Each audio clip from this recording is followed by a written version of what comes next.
I remember a girl who came here. She was a dancer, and she came here, and I said, "Hey, don't you? Her mother was dying or something," and she was like, "I'm not going back to was it Colombia? Because she had been making money here." And she said she FaceTimed her mom on the FaceTime and said, "Sorry, mom, I'm not coming back."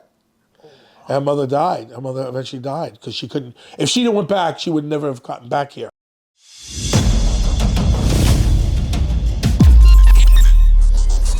You have some sort of close connection with Eric Adams, the mayor. Uh, well, listen, Eric Adams and I went to high school together. Right. He's a friend. I wish him well. He's the mayor. He's got a lot to deal with in the city. I know I know people call me up all the time and go, "That's your boy. That's your boy. He's messing up." And I'm like, "Listen, man, he's the mayor. He's got a tough job to do in the city. He's trying to get things done." I think that thing with Governor Abbott with the migrants was a big problem for him because the governor just started sending migrants here from all over the place.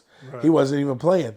And then he got to be so many and now it's really a problem in our city because you have all these migrants here and people are concerned about them. Some of them are criminals.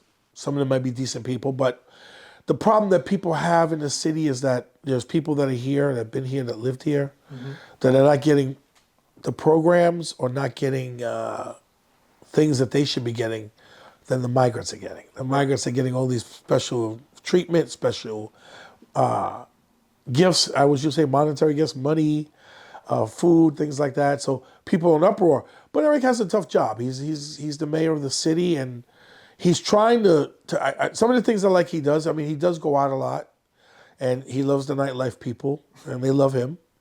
I think he's trying to keep the city friendly. I think from what I see from him, he's definitely with every group of people. He's with the Turkish people, the Greek people, black people, Hispanic people. Celebrity. So he's with everybody, and he's got a very diverse people that are behind him. His close people are very diverse. That people in power with him. So he's doing pretty well as the mayor, in my opinion. I don't know. I mean, there's a lot of people that this migrant thing hurt him a lot. So hopefully he can, fix it and try to get a handle on it because election's coming up and, he's going to eventually run again for mayor, to be a mayor again, and, Right. and he doesn't want to lose. I believe he has started a task force for some of these migrants that are committing crimes. Well, yeah, because there's a group of Spanish migrants that are coming from, excuse me, there's a group of Spanish migrants that are coming from Venezuela. There's a group out, because I was at the gang seminar a month ago and they were talking about this group of individuals that are here in our city that are from Venezuela. They labeled that country. They picked that country and said that they were coming here committing crimes. Right. And I think the news had a big story about them too. The news did a big thing on them too about these criminals from Venezuela. But it's not just them, it's the people that are coming here that you have to be concerned about because they're coming into our city and pretty soon they're going to infiltrate. Listen, there's a lot of people that are here in our country that are here legally anyway. They come over here on visas and things and you say, "Hey, you going back?" "No." "I'm staying here." I mean, why wouldn't they? Right. What do they have to go back to? I remember a girl who came here, she was a dancer, and she came here and I said, "Hey, don't you, her mother was dying or something," and she was like, "I'm not going back to, was it Colombia? Because she had been making money here." And she said, she FaceTimed her mom on the FaceTime and said, "Sorry, mom, I'm not coming back." And her mother died. Her mother eventually died because she couldn't, if she didn't went back, she would never have gotten back here because Homeland Security would have got her. They would have picked her up and they would have flagged her. And just because there's another girl I know too who did that and she got flagged for 10 years. 10 years she couldn't come back. That's the period. You stay too long here and you go back, and then she got flagged for 10 years. And they said, you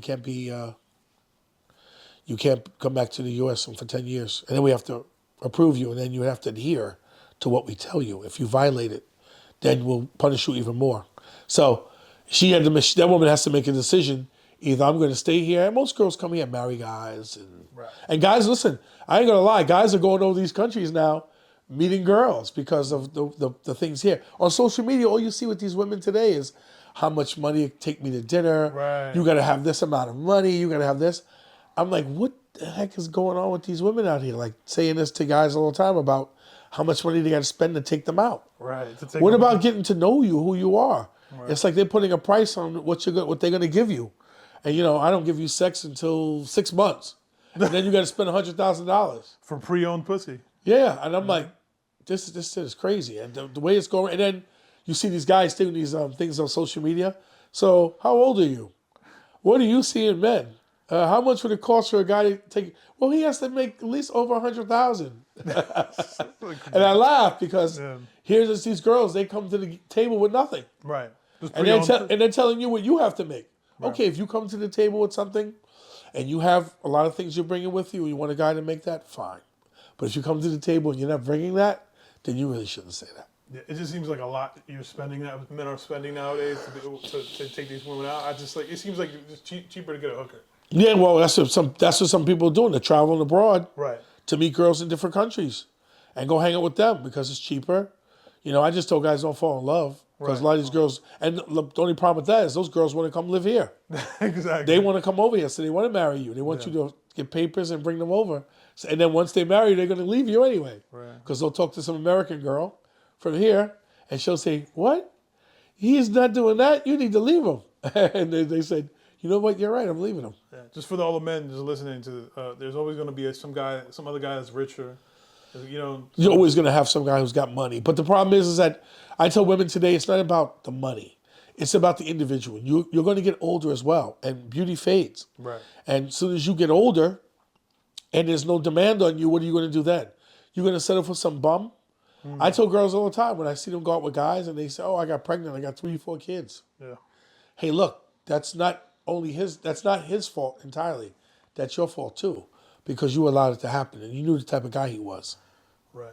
And they picked the father. Yeah, he was bling-blinging. Yeah, because he was a drug dealer. Right. And now he's not bling-blinging anymore because he's in jail. And then that runs out too. Right. People don't know. Yeah.